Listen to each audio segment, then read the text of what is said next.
My dear students, welcome back. कैसे हैं आप सभी? आशा है आप सभी हेल्दी होंगे।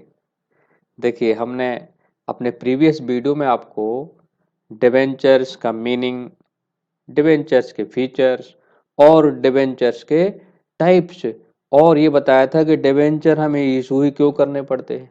देखिए, आज हम लोग सीखने वाले हैं इशू ऑफ डिबेंचर्स, यानी डिबेंचर कैसे इशू किए जाते हैं, कौन कौन से उद्देश्य से डिबेंचर्स इशू किए जाते हैं।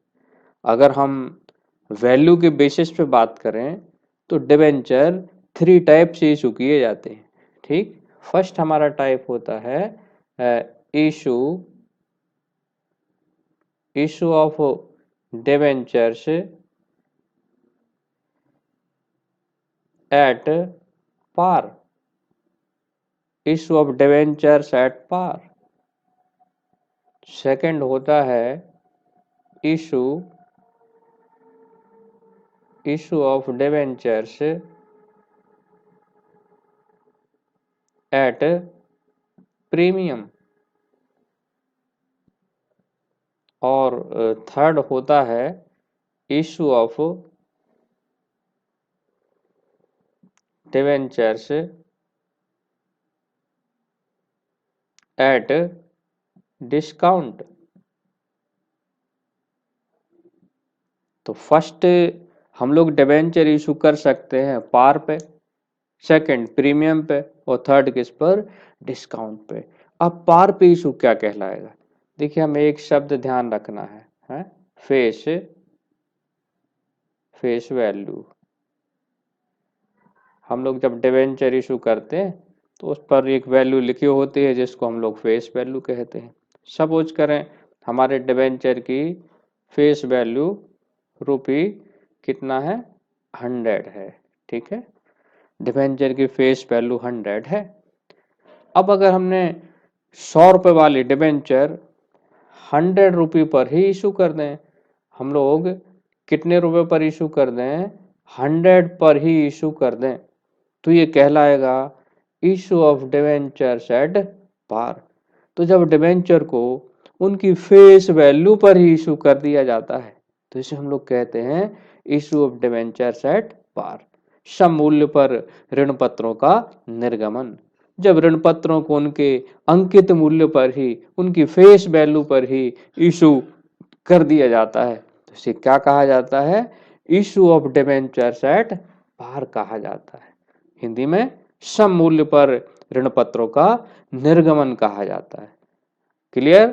यानी जब फेस वैल्यू पर 100 रुपये का डिबेंचर है और 100 पर ही इशू कर दिया जाए, उसकी फेस वैल्यू 100 है और हम 100 रुपये पर ही इशू कर दे तो ये कहलाएगा issue of debentures at par कहलाएगा। सेकंड, अब सेकंड देखते हैं issue of debentures at premium. जब डिबेंचर्स को उनके फेस वैल्यू से ज्यादा मूल्य पर, फेस वैल्यू से ज्यादा पर इशू कर दिया जाए तो इसे हम लोग कहते हैं issue of debentures at premium. 100 रुपये है डिबेंचर की फेस वैल्यू और इसको हमने इशू कर दिया 120 रुपये पर, तो ये कहलाएगा डिबेंचर्स का प्रीमियम पर इशू करना। Debenture issue more than their face value called issue of debentures at premium. जब डिबेंचर्स को उनकी फेस वैल्यू से, उनके अंकित मूल्य से अधिक मूल्य पर जारी कर दिया जाए, अधिक मूल्य पर इशू कर दिया जाए तो इसे हम कहते हैं ऋण पत्रों का, डिबेंचर्स का प्रीमियम पर निर्गमन। यहाँ कितने ज्यादा पर इशू कर दिया है? 20 रुपये। और ये 20 रुपये हमारा क्या कहलाएगा? प्रीमियम कहलाएगा। क्या कहलाएगा? प्रीमियम कहलाएगा। ठीक, तो ये हो गया हमारा second case, issue of debentures at premium. Par पे क्या है? फेस वैल्यू पे इशू कर दें तो कहलाएंगे डिबेंचर इशूड एट पार, और अगर फेस वैल्यू से ज्यादा पर इशू कर दें तो कहलाएगा issue of debentures at premium. अब हम लोग तीसरा देखते हैं। नेचुरली अब तो आप समझ ही गए होंगे, जब डिबेंचर को उसकी फेस वैल्यू से कम पर इशू कर दिया जाए यस, सपोज दैट ये डिवेंचर की फेस वैल्यू तो भाई 100 रुपी है ही। अब ये डिवेंचर हमने इशू कर दिए ₹90 पर, ठीक। तो जब डिवेंचर्स को उनके फेस वैल्यू से कम वैल्यू पर, फेस वैल्यू से कम मूल्य पर इशू कर दिया जाए तो इसे हम लोग कह देते हैं issue of debentures at discount, ठीक। तो डिवेंचर को या ऋण पत्रों को उनके अंकित मूल्य से, उनकी फेस वैल्यू से कम मूल्य पर जारी कर दिया जाए, इशू कर दिया जाए तो इसे क्या कहा जाएगा? Issue of debentures at discount कहा जाएगा। यहाँ पर डिस्काउंट कितना कहलाएगा हमारा? है 10 रुपी डिस्काउंट होगा हमारा, ठीक। तो वैल्यू के बेसिस पे डिवेंचर्स कितनी तरह से इशू किए जा सकते हैं? 3 तरह से इशू कर सकते हैं।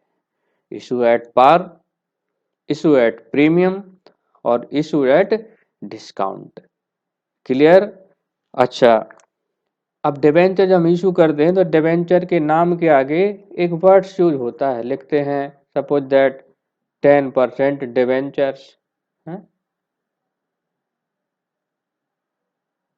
कई बार लिखा रहेगा 12% डिवेंचर, 15% डिवेंचर्स, 8% डिवेंचर है, देखते होंगे आप लोग। तो आपके मन में प्रश्न आता होगा सर ये परसेंट का क्या मीनिंग है? तो ये जब हम डिवेंचर इशू करते हैं तो आपको पता है कि डिवेंचर पे हमें क्या पेड करना पड़ता है? हमें इंटरेस्ट पेड करना पड़ता है? क्या पेड करना पड़ता है? डिवेंचर पे हम क्या पेड करते हैं? इंटरेस्ट पेड करते हैं। तो डिवेंचर के नाम के पहले ये जो परसेंट दिख रहा है जी, ये जो परसेंट दिखाई दे रहा है ये जर्नली उस इंटरेस्ट का परसेंट है। इसका मीनिंग है हमने 10% डिवेंचर इशूड किए तो हमें इन पर कितने परसेंट इंटरेस्ट पेड करना पड़ेगा? 10%। और इंटरेस्ट की कैलकुलेशन हमेशा कौन सी वैल्यू पर होती है? फेस वैल्यू पर होती है डिवेंचर की। तो जैसे इसमें 10% डिवेंचर, इसका मीनिंग हमें 10% पर एनम इंटरेस्ट डिवेंचर पे पेड करना पड़ेगा। ये अगर 12% होता तो 12% पर एनम पेड करना पड़ेगा, 15% है तो 15% पर एनम पेड करना पड़ेगा, और अगर 8% है तो कितना? 8% पर एनम पेड करना पड़ेगा। ये एंट्री तब बनाते जब इंटरेस्ट हमें पेड करना होता है तो इसका यूज होता है। अदरवाइज ये डिवेंचर्स के पहले नाम के सामने लिखा होता है, इसका मीनिंग है कि डिवेंचर होल्डर ये समझ जाए कि उसे इतने परसेंट इंटरेस्ट इस पर मिलना है। तो डिवेंचर वैल्यू के बेसिस पे कितने तरह से इशूड हो गए? 3 टाइप से। Issued at par, debenture issue किस वैल्यू पर कर दें? उनकी फेस वैल्यू पर, कहलाएंगे इशूड एट पार। अगर फेस वैल्यू से ज्यादा पे इशू कर दें तो कहलाएगा इशूड एट प्रीमियम, और फेस वैल्यू से कम पे इशूड कर दिया है तो कहलाएंगे इशूड एट डिस्काउंट। हाँ, डिवेंचर को इशू करने में कोई रिस्ट्रिक्शंस नहीं है, जैसे शेयर डिस्काउंट पे इशू नहीं होते नॉर्मली, लेकिन डिवेंचर्स में ऐसी कोई रोक टोक नहीं है।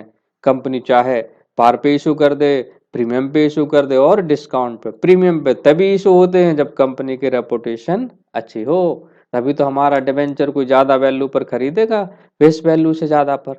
तो कंपनी की जब रेपुटेशन अच्छी होती है, गुडविल अच्छी होती है, और उसके डिवेंचर लोग खरीदने को हाथों हाथ खरीदने को तैयार हैं, तो वो फिर प्रीमियम पे डिवेंचर्स इशू कर देती है। और तीसरा क्या है? डिस्काउंट पे इशू, मीन्स फेस वैल्यू से कंपेयर इशू। तो हमें लगता है कि आप लोग इतना ये क्लियर हो गया होगा। और अगले वीडियो में हम लोग अब ये देखेंगे डिवेंचर कैसे कैसे इशू करते, किस पर्पज से। पर्पज 3 तरह से इशू करते हैं।